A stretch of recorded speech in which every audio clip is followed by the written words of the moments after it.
도와달라 애원했지만 내 마음이 이미 굳어있네. 손주도 귀하지. 이런 맛없는 미역국을 어떻게 먹으라는 거예요? 임신부한테 이런 걸 해주면 어떡해요? 저는 그 순간 정말 화가 났어요.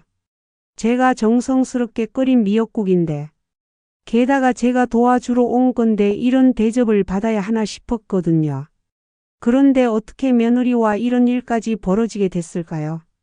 평생을 가족을 위해 살아온 평범한 어머니가 어떻게 며느리와 이런 갈등을 겪게 됐는지, 그리고 결국 어떤 선택을 하게 됐는지, 제 기가 막힌 얘기 좀 들어주세요.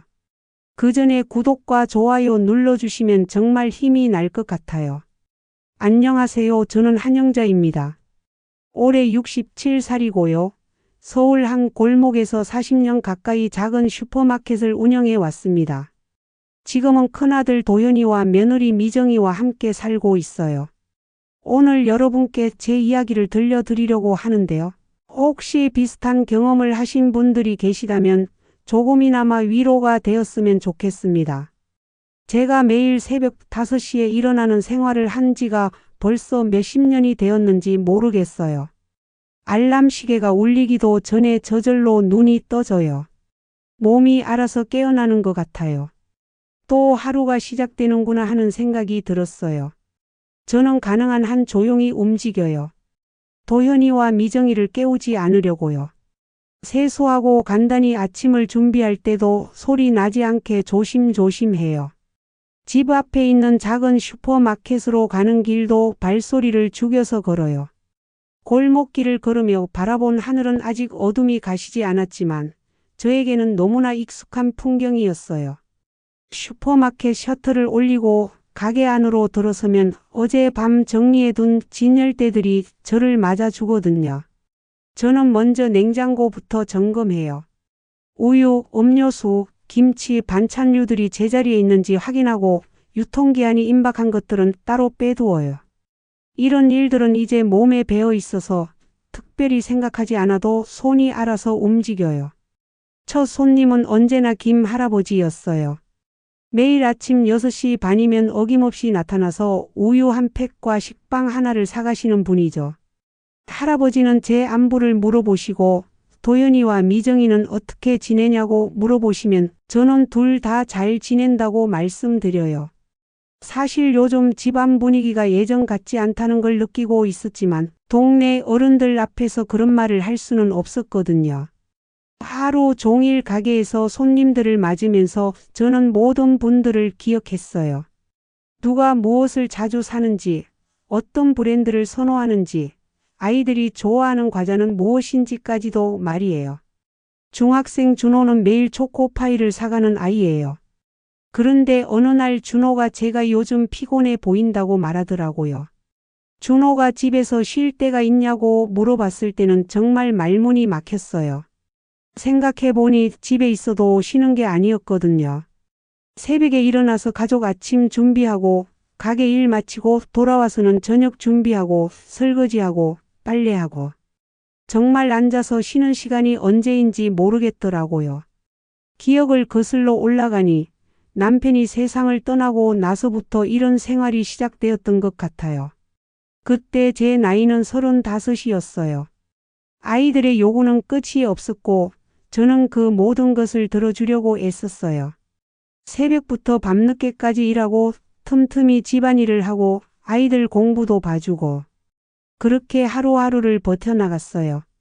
큰아들 도연이는 제 기대에 부응해서 열심히 공부했어요. 대학도 좋은 곳으로 가고 대기업에 취직해서 결혼까지 했죠. 도연이가 결혼하면서 저희는 함께 살기로 했어요. 처음에는 정말 기뻤어요. 오랜 시간 혼자 아이들을 키우느라 외로웠는데 이제 가족이 늘어나서 집안이 활기차질 것 같았거든요. 하지만 현실은 제가 생각했던 것과 달랐어요. 미정이는 처음에는 정중했지만 시간이 지나면서 점점 거리감을 두는 것 같았어요. 미정이는 아침은 자신이 하겠다고 하고 설거지도 자신이 하겠다고 했어요. 처음에는 고마웠지만 점점 그 말들 속에 다른 의미가 있다는 걸 알게 되었어요. 어느 날 제가 부엌에서 반찬을 만들고 있는데 미정이가 자신들은 간단하게 먹는 걸 좋아하니까 너무 많이 만들지 말라고 하더라고요. 저는 그 말을 듣고 가슴이 답답했어요. 평생 가족들 챙기는 게 제 일이었는데 이제는 그것마저 부담스러워하는 것 같았거든요. 저녁 시간이 되면 더 그런 기분이 들었어요. 예전에는 가족들이 모여 앉아서 하루 있었던 일들을 이야기하며 저녁을 먹었는데 이제는 각자 핸드폰을 보거나 조용히 먹기만 해요. 대화가 이어지지 않아요. 가끔 제가 끼어들려고 하면 도연이와 미정이는 눈빛을 주고받으며 대화를 멈춰요. 어느 날 저녁, 미정이가 자신들끼리 이야기할 게 있으니까 먼저 주무시라고 하더라고요. 저는 방으로 들어갔지만 잠이 오지 않았어요. 거실에서 들려오는 도연이와 미정이의 대화 소리를 들으며 저는 점점 외로워졌어요. 이런 일들이 반복되면서 저는 집에서도 눈치를 보게 되었어요. 부엌에 가서 뭔가 하려고 해도 미정이가 있으면 괜히 방해가 될까 봐 주저하게 되고요. 거실에 앉아 있어도 도연이와 미정이가 오면 자연스럽게 자리를 비켜주게 되더라고요. 그러던 어느 날 제 생일이 다가왔어요. 67번째 생일이었죠. 예전에는 생일이 되면 온 가족이 모여서 케이크도 자르고 소박하게나마 축하해 주었는데 이번에는 아무도 언급하지 않더라고요. 저녁을 먹다가 미정이가 오늘이 제 생신이라고 말하더라고요. 축하한다고 하면서 자신들은 케이크 같은 거 잘 안 먹어서 대신 용돈이라도 드릴까요 하고 묻더라고요. 저는 괜찮다고 그런 거 안 해도 된다고 했어요. 그날 밤 저는 혼자 편의점에서 산 작은 케이크 앞에 초를 꽂았어요. 어느 날 아침 저는 평소보다 더 일찍 잠에서 깼어요. 창문 앞에 서서 밖을 바라보았어요. 나는 언제까지 이렇게 살아야 할까? 저는 자신도 모르게 그런 생각을 했어요. 평생을 남을 위해, 가족을 위해 살아왔는데 정작 저 자신을 위한 삶은 언제 살 수 있을까 싶었죠.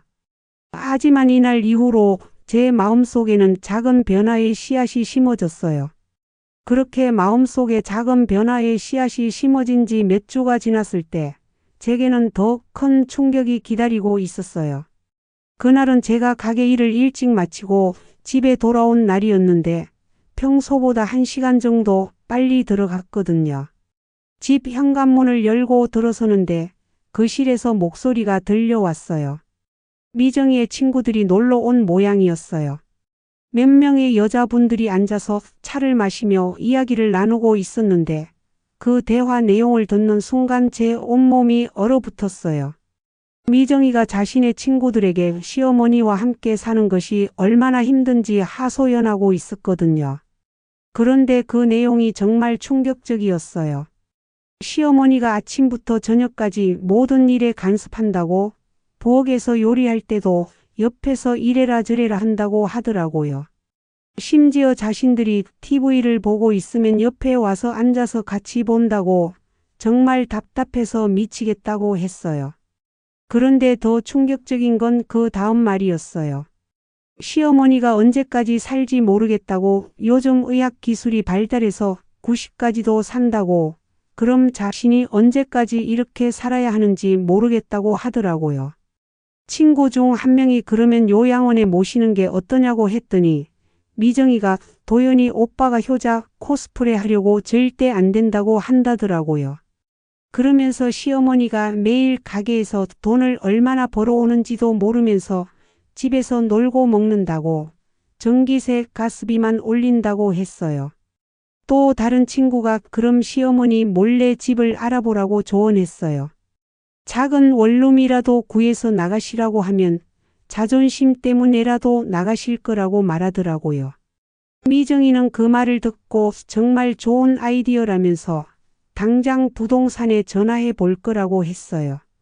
저는 현관에 서서 그 이야기를 듣고 있을 수가 없었어요. 다리가 후들거려서 겨우 문을 잡고 있었거든요. 조용히 문을 닫고 다시 밖으로 나왔어요. 가슴이 너무 아파서 숨쉬기도 힘들었어요. 평생을 아이들을 위해 살아왔는데 이제는 빨리 죽었으면 하는 존재가 되어버린 거예요. 근처 공원 벤치에 앉아서 한참을 울었어요. 40년 가까이 가게에서 번 돈으로 도연이 대학 보내고 결혼자금도 대주고 신혼집 전세금까지 보태줬는데 이제는 놀고 먹는다고 하다니요. 전기세 가스비나 올린다고 하다니요.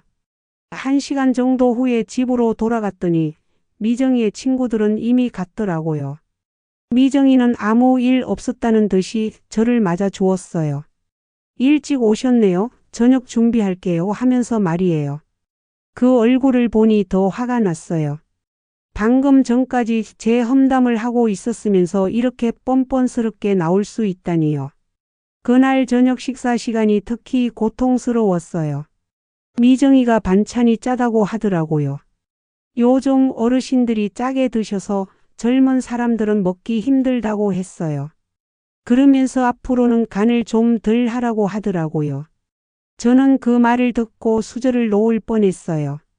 다음 날부터 미정이의 태도는 완전히 달라졌어요. 이제는 아예 숨기지도 않더라고요. 제가 부엌에 들어가려고 하면 지금 요리하고 있으니까 나중에 오시라고 했어요.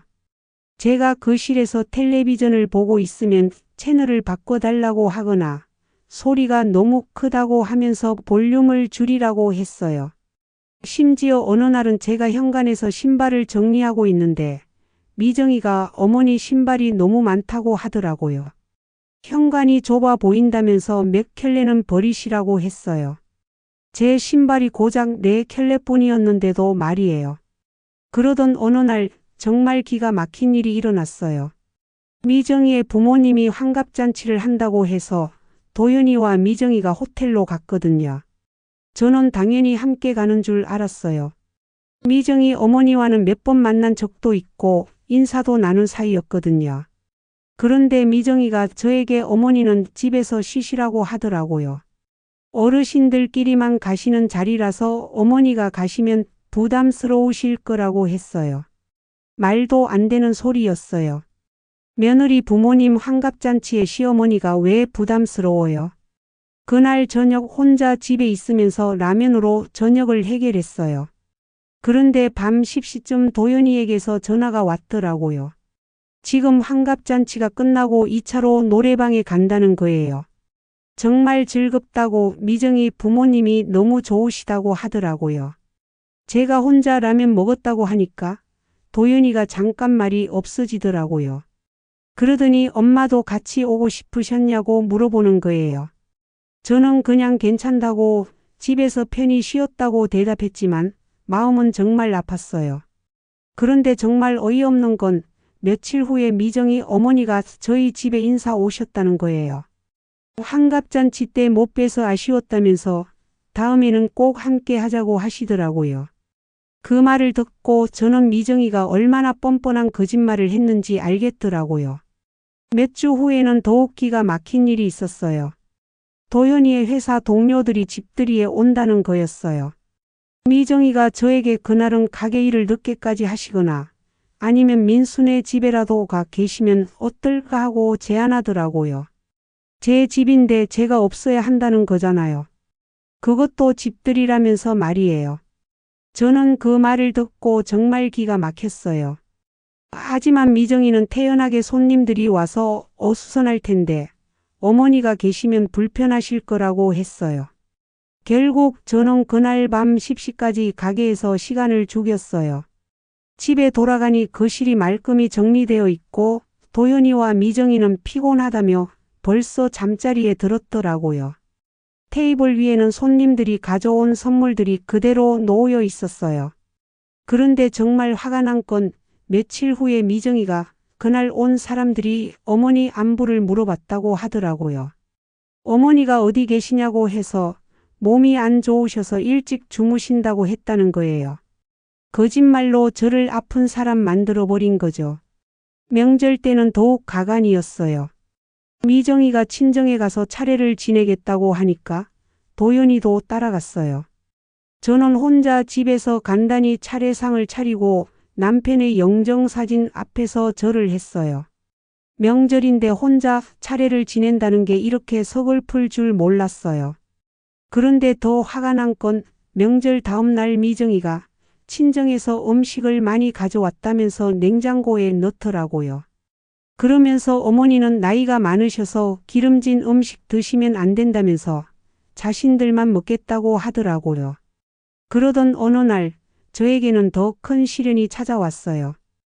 허리가 너무 아파서 병원에 가봤더니 디스크가 심해서 입원 치료를 받아야 한다고 하더라고요. 40년 가까이 가게에서 서서 일한 결과였어요. 입원 당일 도연이와 미정이가 함께 병원에 와 주었어요. 입원 수속을 도와주고 필요한 물건들도 가져다 주었어요. 저는 그런 모습을 보면서 역시 가족이구나 하는 생각이 들었어요. 하지만 그 생각은 이틀 만에 완전히 무너졌어요. 입원 이틀째 되던 날 도연이가 혼자 면회를 와서 충격적인 말을 했거든요. 미정이는 오지 않았어요. 도연이가 제 병상 옆에 앉아서 조심스럽게 말을 꺼내더라고요. 엄마가 입원해 계시는 동안 미정이와 이야기를 해봤는데 앞으로는 따로 사는 게 어떨까 하는 생각을 한다고 하더라고요. 저는 그 말을 듣고 순간 머리가 하얘졌어요. 그러면서 도연이는 엄마가 혼자 살기에는 나이가 많으시니까 좋은 실버타운을 알아보겠다고 했어요. 시설도 좋고 프로그램도 다양한 곳으로 말이에요. 아니면 작은 아파트를 구해드릴 테니까 그곳에서 편히 지내시라고 하더라고요. 저는 말문이 막혔어요. 평생을 아들을 위해 살아왔는데 이제는 짐이 되어서 따로 살라는 거잖아요. 그것도 제가 아픈 병원에서 그런 이야기를 하다니요. 도연이는 제가 아무 말도 하지 않자 미정이가 스트레스를 많이 받고 있다고 했어요. 시어머니와 함께 살면서 자신들만의 생활을 할 수 없어서 힘들어한다고요. 결혼한 지 얼마 안 된 부부가 그럴 수 있다고 이해해 달라고 했어요. 그런데 더 기가 막힌 건 도연이가 미정이가 임신 계획이 있는데 시어머니가 계시면 스트레스를 받아서 좋지 않을 것 같다고 하더라고요. 제가 방해가 되어서 손자를 못 가진다는 말이었어요. 저는 그제야 입을 열었어요. 알겠다고 퇴원하면 나갈 곳을 알아보겠다고요. 도연이는 안심한 듯 고마워하면서 좋은 곳을 같이 알아보자고 했어요. 그날 밤 저는 병원 침대에 누워서 천장을 바라보며 생각했어요. 정말 이렇게 되는 게 맞는 걸까? 내가 평생을 바쳐 키운 아이가 이제는 나를 짐으로 생각하게 된 걸까? 손자를 못 가지게 하는 방해꾼이 된 걸까? 병원에 입원해 있는 동안 면회를 오는 사람은 도연이뿐이었어요. 미정이는 한 번도 오지 않았어요. 도연이가 미정이는 감기에 걸려서 못 온다거나 일이 있어서 못 온다는 핑계를 댔지만 저는 진짜 이유를 알고 있었어요. 일주일 후 퇴원할 때 도연이는 벌써 몇 군데 알아본 곳이 있다고 했어요. 실버타운 2곳과 작은 아파트 1곳을 알아봤다고 하더라고요. 정말 빨리 처리하고 싶어 하는 게 느껴졌어요. 집으로 돌아가는 차 안에서 저는 창밖을 바라보며 생각했어요. 40년 가까이 운영해온 가게도 정리해야 하고 살던 집도 떠나야 하는구나. 이제 정말 혼자가 되는구나. 그날 저녁 저는 혼자 방에 앉아서 오래된 사진첩을 꺼내 보았어요. 도연이가 어렸을 때 사진들, 가족 여행 갔을 때 사진들이 있었어요. 그 사진들을 보면서 저는 눈물이 났어요. 그때는 정말 행복했는데 언제부터 이렇게 되어버린 걸까요? 하지만 그때 제 마음 한구석에서 다른 생각이 올라왔어요. 정말 이대로 당하고만 살아야 하는 걸까? 나머지 인생을 이런 취급받으며 살아야 하는 걸까? 그 순간 저는 문득 젊은 시절의 꿈을 떠올렸어요. 그림을 그리는 것을 좋아했던 저, 미술 선생님이 되고 싶어 했던 저 말이에요. 혹시 이번이 기회일까요? 지금까지는 가족을 위해 살았지만 이제는 정말 제 자신을 위해 살아볼 수 있는 기회일까요? 그날 밤 저는 하나의 결심을 했어요. 뭔가 달라져야 한다는 생각이 확고해졌어요. 이대로 당하고만 살 수는 없다는 생각이 들었거든요. 그렇게 결심을 굳힌 후 저는 본격적으로 제 앞날을 생각해 보기 시작했어요. 도연이가 알아본 실버타운들을 보러 다녔지만 마음에 들지 않았어요. 첫 번째로 간 곳은 시설이 좋다고 소문난 곳이었는데 규칙이 너무 많았어요. 식사 시간도 정해져 있고 외출도 신고해야 하고 심지어 방문객도 제한이 있더라고요. 두 번째로 간 곳은 좀 더 자유로웠지만 거기 계신 분들을 보니 모두 무기력해 보이시더라고요. 하루 종일 TV만 보시거나 복도에 앉아 계시는 모습이 너무 안쓰러웠어요. 저도 저렇게 시간만 보내다가 죽어야 하나 싶었거든요. 작은 아파트들도 몇 군데 봤지만 다 비슷비슷했어요. 좁은 원룸이나 투룸에서 혼자 지내면서 뭘 하며 살아야 할지 막막했어요. 결국 또 다른 형태의 감옥 같다는 생각이 들었어요. 그러던 중에 문득 떠오른 게 있었어요. 몇 년 전에 봤던 드라마 장면이었는데 한 할머니가 시골 작은 집에서 혼자 살면서 텃밭을 가꾸고 그림을 그리는 모습이었어요. 그 할머니는 정말 행복해 보였거든요. 아무에게도 간섭받지 않고 자신만의 시간을 보내시는 모습이 왜 그렇게 부러워 보였는지 모르겠어요. 저도 그런 삶을 살 수 있을까요? 아무에게도 눈치 보지 않고 제가 하고 싶은 일을 하면서 사는 거요. 생각해보니 가게를 정리하면 어느 정도 돈은 나올 거고 평생 꼬박꼬박 넣어둔 적금도 있으니까 시골에서는 충분히 살 수 있을 것 같았어요. 그런 생각이 들자 마음이 급해졌어요. 저는 동네 인터넷 카페에 가서 시골 지역의 집들을 찾아보기 시작했어요. 처음에는 어떻게 해야 할지 몰라서 헤맸지만 카페 사장님이 젊은 분이셔서 친절하게 도와주셨어요. 강원도, 충청도, 전라도 여러 지역의 집들을 봤는데 대부분 너무 크거나 너무 비쌌어요. 그러던 중에 강원도의 작은 산골 마을에 있는 집 하나가 눈에 띄었어요. 사진으로 본 집은 작고 소박했지만 뭔가 따뜻한 느낌이 들었어요. 무엇보다 창밖으로 보이는 풍경이 정말 아름다웠어요. 푸른 산과 맑은 강물이 흘러가는 모습이 보였거든요. 집 앞에는 작은 마당도 있어서 채소도 키우고 꽃도 심을 수 있을 것 같았어요. 제가 어릴 때 살던 시골집이 생각나더라고요. 가격도 서울에 비하면 정말 저렴했어요. 제가 가진 돈으로도 충분히 살 수 있는 금액이었거든요. 관리비도 거의 들지 않고 생활비도 도시에 비해 훨씬 적게 들 것 같았어요. 저는 그 집에 대해 더 자세히 알아보기 시작했어요. 마을버스는 하루에 몇 번 다니는지, 가까운 병원은 어디에 있는지, 장보기는 어떻게 해야 하는지 꼼꼼히 확인했어요. 시내까지는 버스로 1시간 정도 걸리고 하루에 4번 운행한다고 했어요. 마을에는 작은 상점 하나와 보건소가 있다고 하더라고요. 물론 서울보다는 불편할 테지만 그런 불편함보다는 자유로움이 더 소중했어요. 누구한테도 눈치 보지 않고 제가 원하는 시간에 일어나고 원하는 음식을 해먹고 원하는 일을 할 수 있다는 게 너무 매력적이었거든요. 며칠을 고민하다가 저는 도현이에게 제 결정을 말했어요. 실버타운이나 아파트 대신 시골로 내려가서 살겠다고요. 도현이는 정말 놀라더라고요. 엄마가 갑자기 시골로 가겠다니 무슨 바람이 들었냐고 물어봤어요. 저는 차근차근 설명했어요. 더 이상 누구에게도 짐이 되고 싶지 않다고, 제가 하고 싶었던 일들을 해보고 싶다고요. 그림도 그리고 싶고 작은 텃밭도 가꿔보고 싶다고 했어요. 젊었을 때 못 해본 일들을 이제라도 해보고 싶다고요. 도연이는 걱정스럽다는 표정이었어요. 혼자서 어떻게 사냐고, 아프면 어떻게 하냐고 계속 물어봤어요. 그러면서 차라리 가까운 곳으로 가면 자주 찾아갈 수 있는데 왜 그렇게 멀리 가려고 하냐고 했어요. 하지만 제 마음은 이미 정해져 있었어요. 가까운 곳에 있으면 또 눈치를 보게 될 거고 도연이와 미정이도 부담스러워 할 거라고 생각했거든요. 차라리 멀리 떨어져 있는 게 서로에게 좋을 것 같았어요. 미정이도 처음에는 반대하는 척했어요. 너무 멀리 가시면 무슨 일 있을 때 어떻게 하냐고 자신들이 걱정된다고 했어요. 그러면서 차라리 근처 실버타운이 좋을 것 같다고, 시설도 좋고 안전하다고 했어요. 하지만 그 말 속에서 안도감이 느껴지는 건 제 착각이었을까요? 미정이 표정을 보니 속으로는 다행이라고 생각하는 것 같았어요. 시어머니가 멀리 가면 더 이상 신경 쓸 일이 없어지니까요. 그렇게 해서 저는 새로운 삶을 준비하기 시작했어요. 먼저 가게를 정리해야 했어요.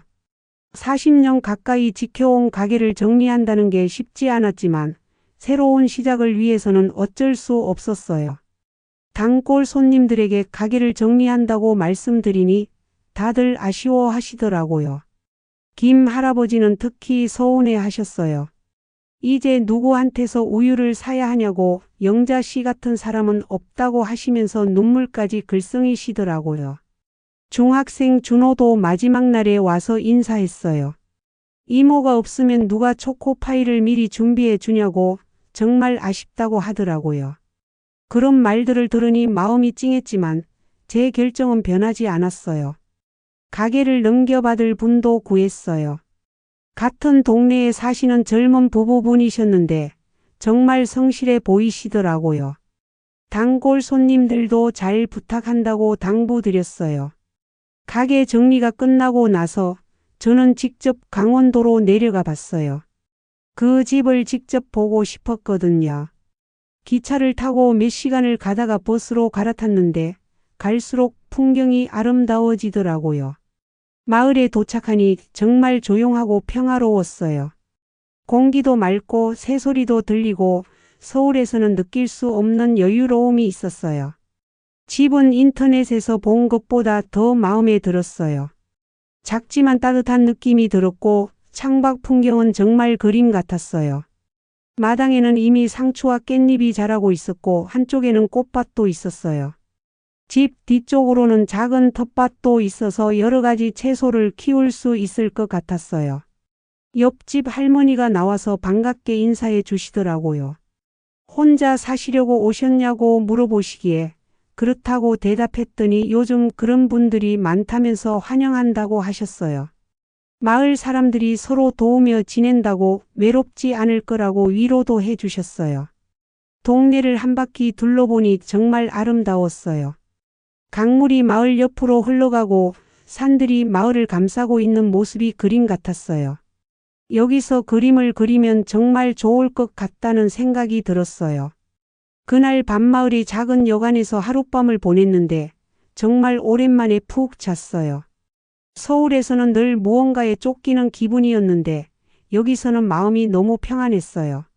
새소리에 잠에서 깨어나니 여기가 제가 새롭게 살아갈 곳이구나 하는 확신이 들었어요.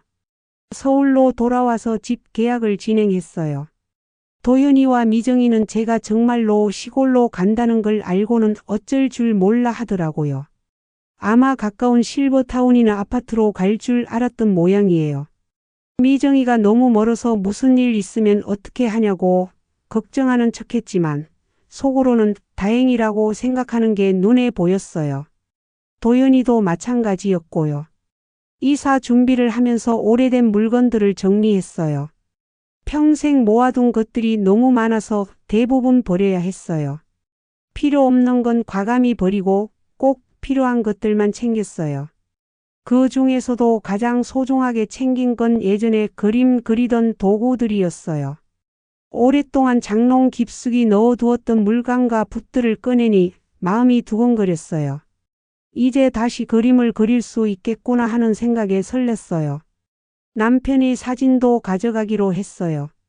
새로운 곳에서도 남편과 함께 지내고 싶었거든요. 여보, 우리 이제 정말 자유롭게 살아봐요. 아무에게도 눈치 보지 않고 우리가 하고 싶은 대로요. 드디어 이사하는 날이 왔어요. 도윤이가 차로 데려다 준다고 했지만 저는 혼자 가겠다고 했어요.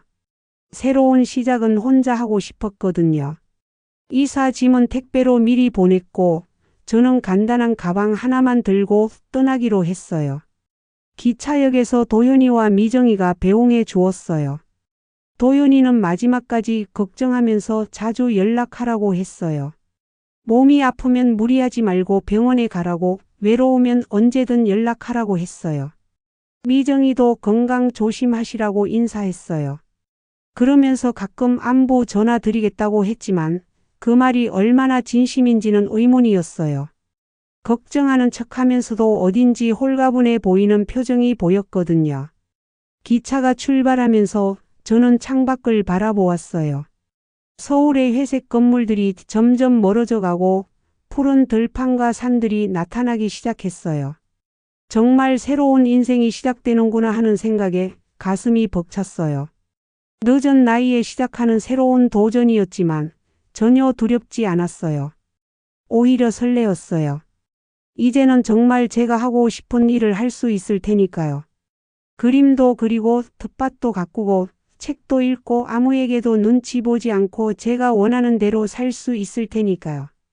기차 창밖으로 흘러가는 아름다운 풍경을 보면서 저는 조용히 미소를 지었어요. 이제 진짜 제 인생이 시작되는 것 같았어요. 한영자라는 이름으로 오롯이 저만을 위한 삶을 살아갈 수 있을 것 같았어요. 그 생각만으로도 마음이 따뜻해졌어요. 강원도 산골 마을에 도착한 첫날, 저는 정말 감격했어요. 서울에서 몇 시간을 달려와 도착한 이곳은 마치 다른 세상 같았거든요. 공기부터가 달랐어요. 깊이 숨을 들이마시니 가슴 속까지 시원해지는 느낌이었어요. 택배로 미리 보낸 짐들이 현관 앞에 쌓여 있었어요. 그 모습을 보니 정말 이곳이 제 새로운 집이구나 하는 실감이 났어요. 집 열쇠를 받고 문을 열었을 때의 그 기분은 지금도 잊을 수 없어요. 마치 새로운 인생의 문을 여는 것 같았거든요. 하지만 첫날부터 예상치 못한 일이 일어났어요. 짐을 정리하던 중에 갑자기 전기가 나가버린 거예요. 어둠이 내리자 무서움이 몰려왔어요.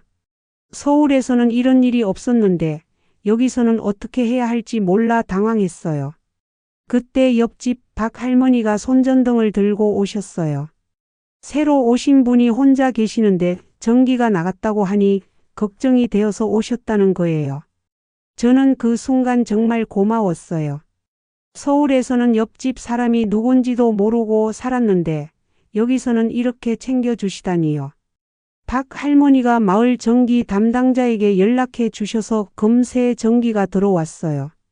그러면서 혼자 사시면 이런 일들이 종종 있을 테니까 언제든 말씀하시라고 하셨어요. 그날 밤 저는 정말 든든한 마음으로 잠들 수 있었어요. 다음날 아침 새소리에 잠에서 깼는데 정말 신기했어요. 서울에서는 자동차 소리나 공사 소리에 잠에서 깼는데 여기서는 새들이 저를 깨워주는 거예요. 창문을 열고 밖을 내다보니 안개가 산을 감싸고 있는 모습이 정말 환상적이었어요. 그런데 문제가 하나 있었어요. 물이 제대로 안 나오는 거예요. 수도꼭지를 틀어도 물이 찔끔찔끔 나오더라고요. 이것도 박 할머니께 여쭤보니 산골이라 그런 일이 가끔 있다면서 마을 수리 아저씨를 불러주셨어요. 수리 아저씨가 오셔서 보더니 급수관이 좀 낡아서 그렇다면서 금세 고쳐주셨어요. 그런데 돈을 받지 않으시는 거예요. 새로 오신 분인데 뭘 받겠느냐고 앞으로 도움이 필요하면 언제든 연락하라고 하시더라고요. 저는 정말 감동했어요. 며칠 후에는 더 큰 문제가 생겼어요. 갑자기 배가 너무 아픈 거예요. 서울에서 먹던 음식과 다른 걸 먹어서인지 아니면 환경이 바뀌어서인지 배탈이 심하게 났어요. 밤중에 응급실에 가야 하나 싶을 정도로 아팠거든요. 하지만 여기는 큰 병원이 없어요. 마을 보건소도 밤에는 문을 닫고요. 정말 막막했어요. 도연이에게 전화할까도 생각했지만 첫날부터 이런 일로 걱정 끼치고 싶지 않았어요. 그때 박 할머니가 다시 저를 구해 주셨어요. 제 신음 소리를 들으시고 오신 거예요. 할머니가 가져오신 민간요법 차를 마시고 나니 정말 신기하게 배가 편해지더라고요. 그러면서 할머니가 말씀하시길 새로운 곳에 와서 몸이 적응하려면 시간이 필요하다고 너무 걱정하지 말라고 하셨어요. 그날 이후로 박 할머니와 저는 정말 가까워졌어요. 할머니는 이 마을에서 50년 넘게 사셨는데 마을의 모든 걸 다 아시더라고요. 어디서 뭘 사야 하는지, 어떤 사람들이 사는지, 마을의 역사까지 자세히 알려주셨어요. 한 달 정도 지나니 이제 좀 적응이 되었어요. 아침에 일어나면 먼저 마당에 나가서 텃밭을 돌봤어요. 이전 집주인이 심어둔 상추와 깻잎이 무럭무럭 자라고 있었거든요. 제가 직접 기른 채소로 만든 김치찌개를 먹을 때의 그 맛은 정말 특별했어요. 그런데 어느 날 갑자기 도연이에게서 전화가 왔어요. 목소리가 심상치 않더라고요. 미정이가 임신했다는 거예요. 처음에는 축하해야 할 일인 줄 알았는데 도연이가 하는 말을 들어보니 문제가 있었어요. 미정이가 입덧이 너무 심해서 병원에 입원했다는 거예요. 그런데 집안일을 해줄 사람이 없어서 큰일이라고 하더라고요. 친정어머니는 허리가 안 좋으셔서 못 도와주시고 파출부를 쓰자니 돈이 너무 많이 든다는 거예요.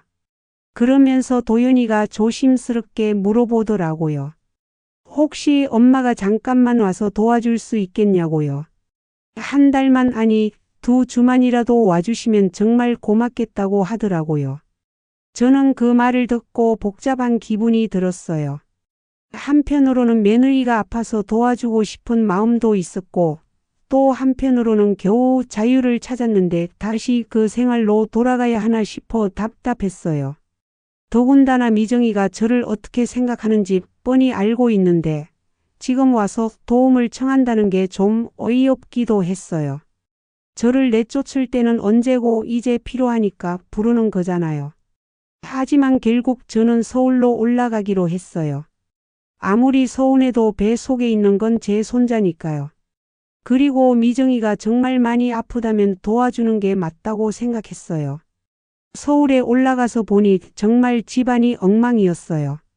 미정이는 입덧 때문에 아무것도 못하고 누워만 있고 도연이는 회사 일로 바빠서 집안일에 신경 쓸 여유가 없더라고요. 설거지는 싱크대에 쌓여 있고 빨래는 산더미처럼 쌓여 있었어요. 저는 묵묵히 집안일을 했어요. 청소하고 빨래하고 음식해주고 미정이가 먹을 수 있는 죽도 끓여주고요. 처음에는 미정이가 고마워하는 것 같았어요. 어머니가 와주셔서 정말 다행이라고 죄송하다고 하더라고요. 하지만 며칠 지나니 미정이의 태도가 또 바뀌더라고요. 죽이 너무 짜다. 방 청소를 제대로 안 했다. 빨래를 잘못 널었다고 하나하나 지적하는 거예요. 아픈 사람이니까 참아야지 했는데 점점 심해지더라고요. 극한 상황은 일주일째 되던 날이었어요. 제가 미역국을 끓여줬는데 미정이가 맛을 보더니 갑자기 화를 내는 거예요. 이런 맛없는 미역국을 어떻게 먹으라는 거냐고, 임신부한테 이런 걸 해주면 어떻게 하냐고 소리를 지르더라고요. 저는 그 순간 정말 화가 났어요. 제가 정성스럽게 끓인 미역국인데 맛없다고 소리를 지르다니요. 게다가 제가 도와주러 온 건데 이런 대접을 받아야 하나 싶었어요. 그래서 저도 똑바로 말했어요. 그렇게 맛없으면 직접 해 드시라고. 저는 도와주러 온 거지 부려먹기로 온 게 아니라고요. 미정이는 그 말을 듣고 더 화를 내면서 시어머니가 며느리한테 그런 식으로 말하는 게 어디 있냐고 하더라고요. 결국 그날 저는 짐을 싸서 다시 강원도로 내려왔어요. 도연이가 말리려고 했지만 제 마음은 이미 정해져 있었어요. 아무리 손자를 위해서라도 저렇게 모욕적인 대우는 받을 수 없었거든요. 강원도에 돌아와서 박 할머니께 그 이야기를 했더니 할머니가 제 편을 들어주시더라고요. 요즘 젊은 며느리들은 너무하다고 시어머니를 뭘로 보는 거냐고 화를 내셨어요. 그러면서 이제는 정말 자유롭게 사시라고 자식들 눈치 보지 말라고 하셨어요. 그날 밤 저는 마당에 나가서 배를 보며 생각했어요. 정말 이제는 끝이구나. 더 이상 자식들에게 기대하지도 의존하지도 않겠다고 마음먹었어요. 이제는 진짜 제 인생을 살아가겠다고 다짐했어요. 다음 날부터 저는 본격적으로 제 새로운 삶을 시작했어요. 먼저 오랫동안 하지 못했던 그림을 다시 시작했어요. 집 앞 강가에 이제를 놓고 풍경화를 그리는데 정말 오랜만에 마음이 평안했어요. 마을 사람들도 제가 그림 그리는 걸 신기해 하셨어요. 지나가시다가 구경도 하시고 그림 잘 그린다고 칭찬도 해 주셨어요. 어떤 할머니는 당신 집 그림도 그려달라고 부탁하시기도 했어요. 텃밭도 본격적으로 가꾸기 시작했어요. 박 할머니가 여러 가지 채소 키우는 방법을 알려주셔서 무, 배추, 고추, 토마토까지 심었어요. 제가 직접 기른 채소로 만든 반찬들이 얼마나 맛있던지요. 어느 날은 작은 고양이 한 마리가 제 집에 왔어요. 털이 누렇고 작은 고양이였는데 계속 울면서 제 주위를 맴돌더라고요. 먹을 걸 줬더니 정말 맛있게 먹는 거예요. 그래서 이름을 초롱이라고 지어주고 키우기 시작했어요. 초롱이가 있으니 외롭지 않았어요. 아침에 일어나면 초롱이가 제 얼굴을 할아서 깨워주고, 저녁에 그림 그리고 있으면 옆에 앉아서 지켜보고, 밤에는 제 발치에서 자더라고요. 정말 좋은 친구가 생긴 것 같았어요. 그렇게 몇 달이 지나니 제 마음도 완전히 평안해졌어요. 더 이상 서울 생각도 도연이 생각도 하지 않았어요. 가끔 전화는 오지만 안부 정도만 묻고 끊었어요. 제 새로운 삶이 너무 소중했거든요. 어느 날 박 할머니가 말씀하시더라고요. 처음 오셨을 때는 많이 우울해 보이셨는데 이제는 정말 밝아지셨다고요. 얼굴에서 활기가 넘친다고 하시면서 이게 진짜 살아가는 거라고 하셨어요. 저도 그 말에 공감했어요. 정말 지금이 제 인생에서 가장 행복한 시간인 것 같았거든요. 아무에게도 눈치 보지 않고 제가 하고 싶은 일을 하면서 제가 좋아하는 사람들과 어울리며 사는 거요. 이제 저는 확신할 수 있어요. 늦은 나이에도 새로운 시작은 가능하다는 걸요. 중요한 건 용기를 내는 거예요. 익숙한 것에서 벗어나서 정말 자신이 원하는 삶을 찾아가는 용기 말이에요. 그렇게 평화로운 나날을 보낸 지 1년이 지났을 때 예상치 못한 일이 일어났어요. 어느 날 오후 초롱이와 함께 마당에서 꽃에 물을 주고 있는데 갑자기 차 한 대가 집 앞에 섰어요. 누구인가 싶어보니 도연이와 미정이었어요. 두 사람이 차에서 내리는 모습을 보니 뭔가 달랐어요. 미정이는 배가 많이 불러 있었고 도연이는 여행용 가방을 들고 있더라고요. 무슨 일인지 궁금했지만 한편으로는 괜히 마음이 불편했어요. 도연이가 먼저 입을 열었어요. 엄마 오랜만이라면서 어색하게 웃더라고요. 미정이도 인사를 했지만 시선을 마주치지는 않았어요. 저는 두 사람을 집 안으로 들어오라고 했지만 마음 한구석이 무거웠어요. 거실에 앉아서 차를 마시면서 도연이가 조심스럽게 말을 꺼내더라고요. 그동안 엄마가 어떻게 지내시는지 궁금했다고 혼자 사시는데 외롭지 않으시냐고 물어봤어요. 저는 전혀 외롭지 않다고 오히려 지금이 제일 행복하다고 대답했어요. 미정이가 제 집을 둘러보면서 정말 예쁘게 꾸미셨다고 하더라고요. 그림도 여러 점 걸려 있고 텃밭도 잘 가꾸고 계시다면서 감탄하는 척했어요. 하지만 그 말들이 진심인지는 의문이었어요. 한참 이런저런 이야기를 나누다가 도연이가 본론을 꺼냈어요. 사실 오늘 온 이유가 따로 있다면서 엄마께 부탁드릴 일이 있다고 하더라고요. 저는 무슨 일인지 물어봤어요. 도연이가 말하길 미정이가 곧 출산 예정인데 산후조리를 도와줄 사람이 없다는 거예요. 미정이 어머니는 수술을 받으셔서 몸이 안 좋으시고 산후조리원은 너무 비싸서 부담스럽다고 하더라고요. 그러면서 혹시 엄마가 서울로 와서 한 달만 도와줄 수 있겠냐고 부탁했어요. 자신들도 지난번 일로 미안하다고 이번에는 정말 잘해드릴 테니까 와달라고 애원하더라고요. 미정이도 고개를 숙이면서 지난번에 너무 심하게 했다고 정말 죄송하다고 사과했어요. 그러면서 눈물까지 글썽이면서 어머니 아니면 도와줄 사람이 없다고 제발 도와달라고 했어요. 저는 그 모습을 보면서 복잡한 신경이었어요. 한편으로는 며느리가 이렇게 고개 숙이며 사과하는데 도와줘야 하는 건 아닌가 싶었고 또 한편으로는 또다시 이용당하는 것 같아서 기분이 좋지 않았어요. 하지만 결국 제가 내린 결론은 거절이었어요. 저는 단호하게 말했어요. 미안하지만 도와드릴 수 없다고. 저는 이제 제 인생을 살고 있다고요. 한 번 상처받은 건 다시 반복하고 싶지 않다고 했어요. 도연이가 깜짝 놀라면서 엄마가 왜 그러시냐고, 자식이 도움을 청하는데 그럴 수 있냐고 하더라고요. 그러면서 엄마도 할머니가 되시는 건데 손자를 위해서라도 도와달라고 했어요. 저는 그 말을 듣고 화가 났어요. 손자를 위해서라면서 감정적으로 몰아가는 게 너무 치사했거든요. 그래서 똑바로 말했어요. 손자는 소중하지만 저도 제 삶이 있다고, 더 이상 누구의 편의를 위해 희생하고 싶지 않다고요. 미정이가 울면서 어머니가 그러시면 자신들은 어떻게 하냐고, 정말 갈 곳이 없다고 호소했어요. 하지만 저는 마음을 바꾸지 않았어요. 그건 당신들이 해결할 문제라고, 저는 이미 제 역할을 충분히 했다고 말했어요. 도윤이가 마지막으로 한 번 더 부탁했어요. 그냥 일주일만이라도, 정말 일주일만 도와달라고요. 하지만 저는 고개를 저었어요. 일주일이든 한 달이든 마찬가지라고, 제 결정은 변하지 않는다고 했어요. 결국 두 사람은 실망한 표정으로 돌아갔어요. 차를 타기 전에 도윤이가 마지막으로 말했어요. 엄마가 이렇게 매정하실 줄 몰랐다고, 정말 실망스럽다고 하더라고요. 저는 그 말을 듣고 잠깐 마음이 흔들렸어요. 내가 너무 이기적인 건 아닐까? 자식이 도움을 청하는데 거절하는 게 맞는 건가 싶었거든요. 하지만 박 할머니가 제 선택이 옳다고 말씀해 주셨어요.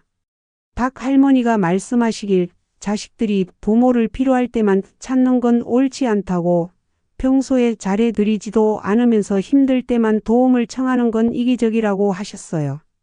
그러면서 영자 씨가 잘한 거라고, 이제는 정말 본인 인생을 사시라고 하셨어요. 그 후로도 도연이가 몇 번 더 전화했어요. 혹시 마음이 바뀌지 않았냐고, 정말 마지막으로 한 번만 부탁한다고요. 하지만 저는 단호했어요. 제 결정은 변하지 않는다고, 다른 방법을 찾아보라고 했어요. 몇 주 후에 도연이에게서 문자가 왔어요. 결국 비싼 돈을 주고 산후조리원에 들어갔다는 내용이었어요. 그러면서 엄마 덕분에 돈이 많이 들었다고 원망하는 듯한 문자를 보냈어요. 저는 그 문자를 보고 씁쓸했지만 후회하지는 않았어요. 제가 도와줬다고 해서 감사해야 할 사람들도 아니고 오히려 당연하게 생각했을 거예요. 차라리 이렇게 선을 그은 게 서로에게 좋은 것 같았어요. 시간이 더 지나서 손자가 태어났다는 소식을 들었어요. 사진도 한 장 보내왔는데 정말 예쁘더라고요. 할머니로서 마음이 뭉클했지만 그렇다고 해서 제 선택을 후회하지는 않았어요. 어느 날 저녁, 초롱이와 함께 강가에 앉아서 노을을 바라보고 있는데 문득 이런 생각이 들었어요. 인생은 선택의 연속이구나. 젊었을 때는 가족을 위해 희생하는 걸 선택했고, 이제는 제 자신을 위해 사는 걸 선택했구나. 어떤 선택이 옳고 그른지는 모르겠지만, 지금의 제 선택은 후회하지 않아요. 매일 아침 새소리에 일어나서 제가 좋아하는 일을 하고, 제가 원하는 사람들과 어울리며 사는 이 삶이 정말 소중하거든요. 박 할머니가 자주 말씀하시는 게 있어요. 인생은 짧으니까 후회하지 말고 자신이 원하는 대로 살라고요. 남의 눈치 보느라 정작 자신의 삶은 놓치지 말라고요. 저는 그 말씀이 정말 맞다고 생각해요. 지금 저는 정말 행복해요. 아침에 일어나면 초롱이가 반겨주고, 텃밭에서 딴 채소로 밥을 해먹고, 강가에서 그림을 그리고, 박 할머니와 수다 떨며 하루를 보내요. 이런 소소한 일상이 제게는 최고의 선물이에요. 물론 가끔은 외로울 때도 있어요. 손자 얼굴이 보고 싶을 때도 있고, 가족들과 함께 있던 시절이 그리울 때도 있어요. 하지만 그런 감정들도 이제는 자연스럽게 받아들여요. 저는 이제 확신해요. 나이가 들어도 새로운 삶을 시작할 수 있다는 걸요. 중요한 건 용기예요. 익숙한 것에서 벗어나서 정말 자신이 원하는 삶을 찾아가는 용기. 그 용기만 있다면 언제든 새로운 시작이 가능해요. 제 이야기가 혹시라도 비슷한 상황에 계신 분들에게 작은 용기가 되었으면 좋겠어요. 여러분도 충분히 행복할 자격이 있어요. 나이는 숫자일 뿐이에요. 정말 중요한 건 자신을 사랑하고 자신의 꿈을 포기하지 않는 거예요. 지금도 창밖으로 보이는 산과 강을 바라보면서 저는 감사한 마음이 들어요. 이 모든 선택들이 저를 지금의 행복한 삶으로 이끌어 줬으니까요. 여러분도 자신만의 산과 강을 찾으시길 바라요. 여러분 한영자 할머니의 사연은 어떠셨나요? 혹시 여러분도 비슷한 경험이 있으시거나 영자처럼 새로운 삶을 꿈꾸고 계신가요? 영자의 용기 있는 선택이 여러분에게도 작은 희망이 되었으면 좋겠습니다. 이런 감동적인 이야기를 더 많은 분들과 나누고 싶다면 구독과 좋아요 버튼을 눌러주세요. 여러분의 작은 관심이 더 많은 어르신들에게 위로와 용기를 전해드릴 수 있습니다. 댓글로도 여러분의 생각과 경험을 나눠주시면 서로에게 큰 힘이 될 거예요. 다음에도 더욱 감동적인 사연으로 찾아뵙겠습니다. 아들 모습 불러도 답은 어색했네. 차 한잔 앞에 놓고 앉아 미안하다 고개 숙이네. 지난 날 상처 준 말들이 눈물로 다시 흘러오네. 이제는 내 이름으로 산다. 누구의 그림자도 되지 않아. 가족의 집 희생의 날은 끝나. 내 삶의 주인 바로 나다.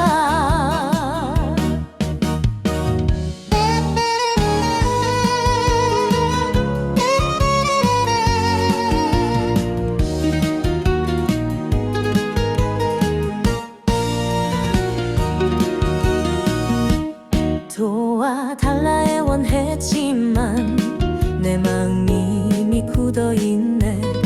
손주도 귀하지만 이제는 내 청춘 다시 찾아야 해.